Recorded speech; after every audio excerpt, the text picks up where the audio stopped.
معزز سامعین کرام، آپ سن رہے ہیں دیار اردو چینل پر یعقوب نظامی کی کتاب مغرب کی وادیوں میں مراکش اور اندلس کی سفری یادیں۔ سب ہیڈنگ: مراکش کے محل۔ مراکش ایک ایسا شہر ہے جس میں کشش ہے، پر اسراریت ہے، قدیم و جدید کا امتزاج ہے۔ ایک طرف صدیوں پرانا شہر قدم جمائے اپنی پوری آب و تاب کے ساتھ موجود ہے، تو دوسری طرف شہر جدید نظروں کو خیرہ کرتا ہے۔ شہر قدیم میں مساجد کے اونچے نیچے مینار، شہر کے ارد گرد کھڑی اونچی سرخ مٹی کی دیواریں اور تنگ و تاریک گلیاں۔ ان گلیوں میں عجیب قسم کی اپنائیت، سکون اور ساتھ ساتھ پر اسراریت بھی جھلکتی نظر آتی ہے۔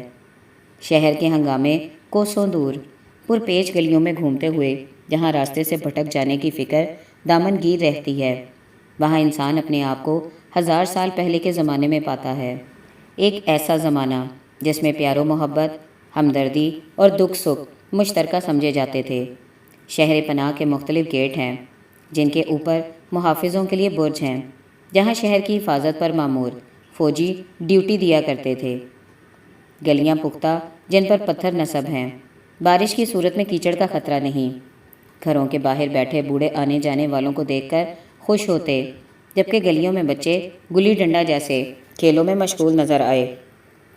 گلیوں میں ریڑھی بان سبزیاں اور پھل فروخت کرتے پھرتے ہیں، جبکہ کچھ لوگ گھریلو ضروریات کی اشیاء جیسے کمبل، چادریں اور کپڑے کندھوں پر ڈالے آوازیں لگاتے ہیں۔ اسی طرح برتن فروخت کرنے والے ٹوکروں یا پھر سائیکل پر سامان باندھے زور زور سے برتن کلی کرالوں سے ملتی جلتی آوازیں نکالتے گھومتے پھرتے نظر آتے ہیں۔ ایک طرف یہ عوامی ماحول اور دوسری طرف محل ہیں۔ آئیے محل دیکھتے ہیں تاکہ عوامی زندگی کے ساتھ ساتھ ہمیں اس ملک کے شاہی طبقے کا رہن سہن بھی معلوم ہو جائے۔ مراکش میں قصر الباہیہ اور قصر بیدی 2 محل ہیں۔ یہ ہمارے ہوٹل سے زیادہ دور نہیں تھے، لیکن گلیوں میں چلتے ہوئے راستہ کھو جانے کا اندیشہ تھا۔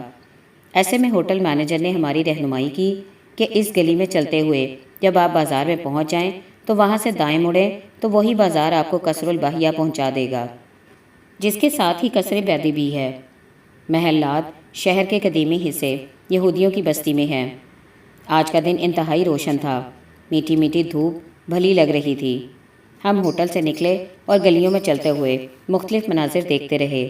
ہم نے دیکھا گلی میں کچھ عورتیں گھروں کے باہر صفائی کر رہی تھیں۔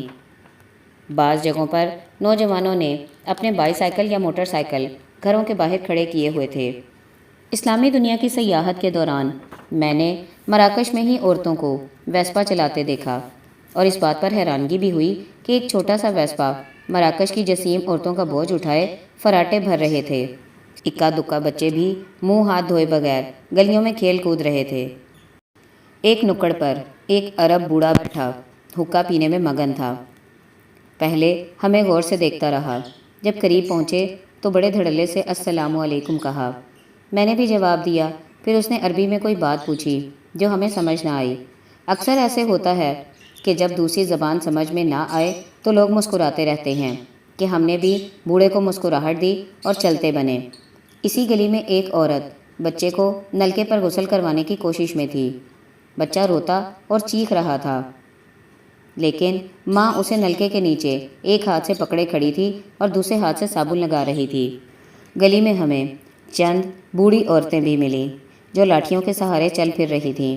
ان عورتوں نے مراکش کے روایتی لمبے چوغے پہنے ہوئے تھے جو آہستہ آہستہ چلتی اور آپس میں باتیں کرتی جاتی تھیں۔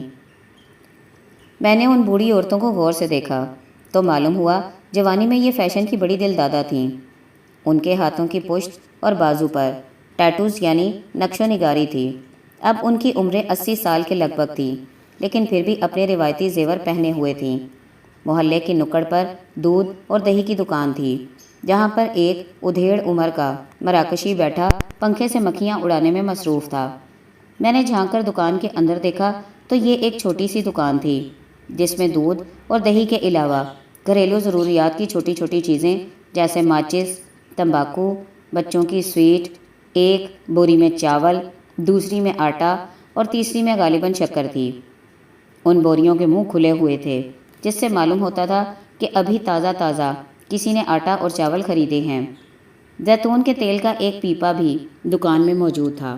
غالباً اہل محلہ کھانے کا تیل یہاں سے خریدتے ہیں۔ ایک گلی میں دادی اماں ننھے بچوں کے ہاتھ تھامے دکان پر جاتی نظر آئی۔ میں نے دیکھا گلی میں چلتے چلتے جب کسی بوڑھی عورت کو اپنی جان پہچان والی عورت مل جاتی تو کھڑی ہو کر اونچی اونچی آواز میں باتیں شروع کر دیتی۔ مجھے ان کی گفتگو جاننے کی خواہش تھی، چنانچہ نعیمہ نے بتایا کہ یہ اپنی بہو کی شکایت کر رہی ہے۔ اس بوڑھی کو اپنی بہو میں سب خامیاں نظر آتی ہیں، جبکہ اس کی اپنی بیٹی کسی اور گھر میں بیاہی ہوئی ہے جسے دکھ ہی دکھ ہیں۔ یہ سن کر میں سوچنے لگا کہ ساس بہو کا جھگڑا بین الاقوامی مسئلہ ہے، اور پھر اپنی بہو سکھی اور بیٹی تکلیف میں ہے، جیسے خیالات بھی مشرق و مغرب میں برابر ہیں۔ گلی میں چلتے چلتے ہم بازار جا پہنچے، جہاں ایک دکاندار نے پوچھا، آپ کہاں جانا ہے؟ ہم نے بتایا قصر الباہیہ، تو اس نے دائیں طرف جانے کا کہا۔ ہم دائیں مڑے تو ایک اور دکاندار نے اس بات کو یقینی بنانے کے لیے کہ ہم صحیح سمت جا رہے ہیں ہمیں قصر الباہیہ کا راستہ بتایا اور کہا یہ محل یہودی محلے میں ہے۔ اگر آپ سیدھے چلتے جائیں تو آخر میں سڑک 3 حصوں میں تقسیم ہو جاتی ہے، وہاں سے بائیں مڑے اور تھوڑا چلنے کے بعد سڑک کے دائیں طرف آپ کو قصر الباہیہ نظر آ جائے گا۔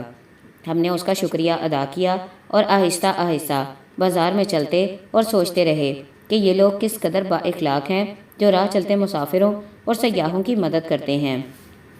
ہم بازار دیکھتے سفر کرتے رہے۔ ابھی سویر تھی، اس لیے بہت سی دکانیں ابھی کھولی جا رہی تھیں۔ کچھ دکاندار سامان سجانے میں مصروف تھے۔ بعض دکانوں کے سامنے چھجے اونچا کر کے دھوپ سے بچاؤ کا بندوبست کر رہے تھے۔ کچھ دکان کے سامنے جھاڑو سے صفائی کر رہے تھے۔ ایک صاحب صفائی کے بعد پانی چھڑکنے میں مصروف تھے تاکہ دھول اور مٹی بیٹھ جائے اور گاہکوں کو کسی قسم کی تکلیف نہ ہونے پائے۔ ہم بازار میں چلتے مختلف مناظر دیکھتے اس مقام پر پہنچے جہاں 3 راستے جدا ہوتے تھے۔ وہاں ایک بورڈ پر لکھا تھا، قصیر الباہیہ ادھر ہے، سب ہیڈنگ قصر الباہیہ۔ ہم نے سڑک عبور کی اور سرخ دیوار کے درمیان کوس نما گیٹ جس کے اوپر مراکش کا پرچم لہرا رہا تھا سے اندر داخل ہوئے۔ قصر الباہیہ کا داخلہ ٹکٹ 10 دینار تھا۔ قصر الباہیہ کا داخلہ ٹکٹ 10 دینار تھا۔ شمیم نے جا کر ٹکٹ خریدا۔ اگر نہ بھی خریدتے پھر بھی پوچھنے والا کوئی نہیں تھا، لیکن پروفیسر صاحبہ نے کہا ہمیں آثار قدیمہ کی چیزوں کو بچانے کے لیے پیسے دینے چاہیے۔ قصر الباہیہ تک پہنچنے کے لیے جو راستہ اندر جاتا تھا وہ ایک کشادہ سڑک تھی جس کے اوپر اونچے اونچے پھلدار درخت اور پھولدار بیلیں تھیں۔ شمیم پھولوں کی دل دادا ہے۔ محل کے باغات میں پھول اور بوٹے دیکھ کر شمیم کی توجہ محل کی بجائے اس باغ کی طرف ہو گئی، چنانچہ اس نے درختوں اور پودوں کے ساتھ باتیں کرنا شروع کر دیں۔ شمیم نے کیلے کا درخت پہلی بار دیکھا تو خوشی سے اس طرح چہکنے لگی جس طرح بچے کوئی خوشنما چیز پا کر خوش ہوتے ہیں۔ قصر الباہیہ کے باغ میں اونچے اونچے آسمان سے باتیں کرتے کھجور کے درخت جسے دیکھ کر ہم حیران تھے کہ بھلا اس کے اوپر چڑھ کر لوگ کھجوریں کیسے اتارتے ہوں گے۔ کھجور کے ساتھ سنترے اور لیمن کے درخت بھی بکثرت تھے۔ شمیم کے لیے یہ بھی ایک انوکھی بات تھی۔ سنترے تو یہ کھاتی رہتی ہے، لیکن جس درخت کے ساتھ پھل لگتا ہے وہ پہلی بار دیکھ رہی تھی۔ میرے لیے یہ حیران کن بات نہیں تھی، چونکہ میں کشمیر کا باشندہ ہوں اور کشمیر پھلوں کی پیداوار کے لیے دنیا بھر میں مشہور ہے۔ پھل دیکھتے دیکھتے شمیم کو ایک بلی کا بچہ نظر آ گیا تو اس نے پھولوں کی بجائے بلی پر توجہ دینی شروع کر دی۔ ایسا اکثر یورپی کرتے ہیں، چنانچہ بڑی کوششوں سے اسے باغ اور بلیوں کے چنگل سے نکال کر قصر الباہیہ پہنچایا۔ قصر الباہیہ دیکھا تو سورہ آل عمران میں اللہ تعالیٰ کا فرمان یاد آنے لگا، تو جسے چاہے حکومت دے اور جس سے چاہے چھین لے، جسے چاہے عزت دے اور جس کو چاہے ذلیل کر دے۔ یہ محل 19ویں صدی میں موسیٰ نامی مراکش کے وزیر اعظم نے اپنے لیے 2 ایکڑ زمین پر تعمیر کروایا تھا۔ موسیٰ اس شہر میں غلام کی حیثیت سے آیا جس کے پاس جسم پر پہنے ہوئے کپڑوں کے سوائے کچھ بھی نہیں تھا۔ یہ کئی بار فروخت ہوا اور آخر بار جب فروخت ہوا تو اللہ تعالیٰ نے اسے مراکش کے بادشاہ حسن کے دربار میں پہنچایا۔ موسیٰ با کمال انسان تھا، چنانچہ بادشاہ نے اسے آزاد کیا اور پھر اپنے دربار میں وزیر اور پھر وزیر اعظم کے عہدہ جلیلہ پر پہنچایا۔ انسان کے پاس جب دولت آتی ہے تو اس کی سوچ بھی بدل جاتی ہے۔ اس نے کئی شادیاں کی، جن میں سے ایک باہیہ نامی عورت کو یہ دل و جان سے چاہتا تھا۔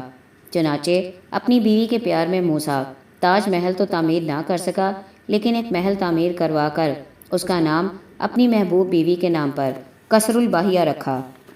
قصر الباہیہ پیار و محبت کے نتیجے میں تعمیر ہونے لگا تو اس کے لیے کارگر فیض سے منگوائے گئے، جنہوں نے اپنے فن کا مظاہرہ کرتے ہوئے اندلسی طرز پر اسے تعمیر کیا۔ محل کی ایک ہی منزل ہے جس میں اندلسی طرز کے کورٹ یارڈ ہیں، درمیان میں کھلی جگہ اور چاروں طرف مکان۔ اس طرح کے کورٹ یارڈ ایک کے بعد دوسرا اور دوسرے کے بعد تیسرا آیا۔ آخر میں حریم تھا۔ حریم اس محل کا سب سے خوبصورت ترین حصہ ہے، جس کے درمیان کھلی جگہ بہت ہی خوبصورت فوارے ہیں۔ ایک بڑے کمرے میں آتش دان بھی تھا۔ اگرچہ مراکش گرم ملک ہے، لیکن پھر بھی احتیاط کے طور پر یہ سہولت رکھی گئی تھی۔ میرے خیال میں آتش دان کا اضافہ بعد میں اس وقت ہوا جب مراکش پر فرانس نے قبضہ کیا اور فرانس کے قونصلر جنرل نے اس محل کو اپنی رہائش گاہ کے لیے منتخب کیا۔ قصر الباہیہ کی خاص بات اس کی طرز تعمیر اور تزئین ہے۔ کاریگروں نے یہاں اپنے فن کا کمال دکھایا۔ فرش پر نیلے رنگ کی مراکشی ٹائلیں، جبکہ یہی ٹائلیں تقریباً 5 فٹ اونچائی تک دیواروں پر بھی لگی ہوتی تھیں۔ لیکن کمال کا کام چھت پر ہوا، جو سب کا سب لکڑی کا ہے۔ چھت پر لگائی گئی لکڑی انتہائی نفیس اور پھر اسی نفاست کے ساتھ لکڑی کو مختلف رنگوں میں رنگ کر ایک شاہکار بنا دیا گیا۔ اب یہ محل کسی کے زیر استعمال نہیں، صرف سیاحت کی فروغ کے لیے استعمال کیا جاتا ہے۔ سیاح محل کو دیکھ دیکھ کر جب تھک جاتے ہیں تو وہ کورٹ یارڈ میں بیٹھ کر آرام کرتے اور کچھ نقشے کھول کر اپنی اگلی منزل کا تعین کرتے ہیں۔ میں اور شمیم جب تھک گئے تو کورٹ یارڈ میں بیٹھ کر آرام کرنے لگے۔ میرے ساتھ فرانس کی ایک مٹیار اور اس کا بوائے فرینڈ آ کر بیٹھ گیا۔ میں نے اپنا موبائل فون بینچ پر رکھا اور ڈائری لکھنے لگا۔ ڈائری لکھتے لکھتے اٹھا اور شمیم کی باہوں میں باہیں ڈال کر چل پڑا۔ ابھی ہم محل کے اندر ہی تھے کہ دیکھا وہ فرانسیسی عورت اور اس کا بوائے فرینڈ ہمیں تلاش کر رہے ہیں۔ مجھے دیکھ کر خوش ہوئے اور کہا، آپ اپنا فون ہمارے پاس بینچ پر چھوڑ آئے تھے، لیجیے اپنا فون۔ فون دیتے وقت وہ عورت اس قدر خوش تھی جیسے یہ گم شدہ فون اس کا تھا، میرا نہیں۔